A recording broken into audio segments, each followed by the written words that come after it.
লোভী কাঠুরে ও জলপরীর গল্প। এক ছিল ছোট্ট এক গ্রাম। গ্রামের পাশ দিয়ে বয়ে গেছে সবুজে ঘেরা একটি গভীর বন, আর বনের মাঝেই ছিল টলটলে নীল একটি হ্রদ। সেই গ্রামেই থাকত এক কাঠুরে। রোজ ভোরে সে কাঁধে কুড়াল নিয়ে বনে যেত, কাঠ কাটত আর বিক্রি করে সংসার চালাতো। কাঠুরে পরিশ্রমী ছিল ঠিকই, কিন্তু তার একটা বড় দোষ ছিল, লোভ।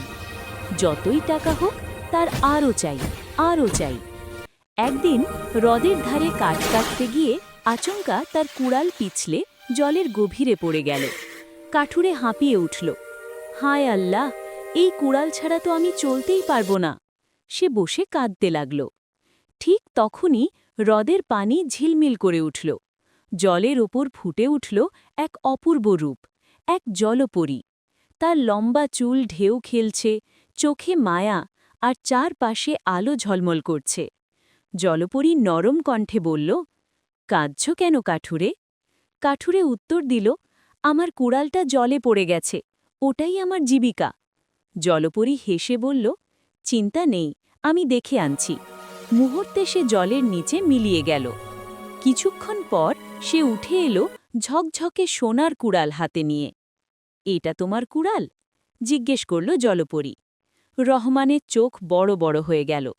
সে জানত এটা তার নয়, তবু লোভে পড়ে চিৎকার করে উঠল, হ্যাঁ হ্যাঁ, এটাই আমার। জলপরীর মুখে হাসি মিলিয়ে গেল। সে আবার জলে নেমে আরেকটি কুড়াল নিয়ে এলো, রূপার কুড়াল। এবার বলো, এটি কি তোমার? কাঠুরে আবারও বলল, হ্যাঁ, এটাও আমার। জলপরী দীর্ঘশ্বাস ফেলল। শেষবার জলের নিচে ডুব দিয়ে সে রহমানের সাধারণ লোহার কুড়ালটি তুলে আনল। এবার বলো, এটি কি তোমার? কাঠুরে এবারও বলল, হ্যাঁ, এটাও আমার। জলপরী গম্ভীর স্বরে বলল, তুমি অন্য দুইটি কুড়ালকে তোমার বললে, কিন্তু আমি জানি এগুলো তোমার নয়। লোভ মানুষকে অন্ধ করে দেয়, সত্যকে ভুলিয়ে দেয়। হঠাৎ সব কুড়াল মুঠো ভরে ধুলায় পরিণত হল। কাঠুরে বিস্ময়ে তাকিয়ে রইল। জলপরী বলল, তুমি যদি সত্য কথা বলতে, আমি 3টি কুড়ালই উপহার হিসেবে দিতে পারতাম, কিন্তু মিথ্যা ও লোভের শাস্তি তুমি পেলে।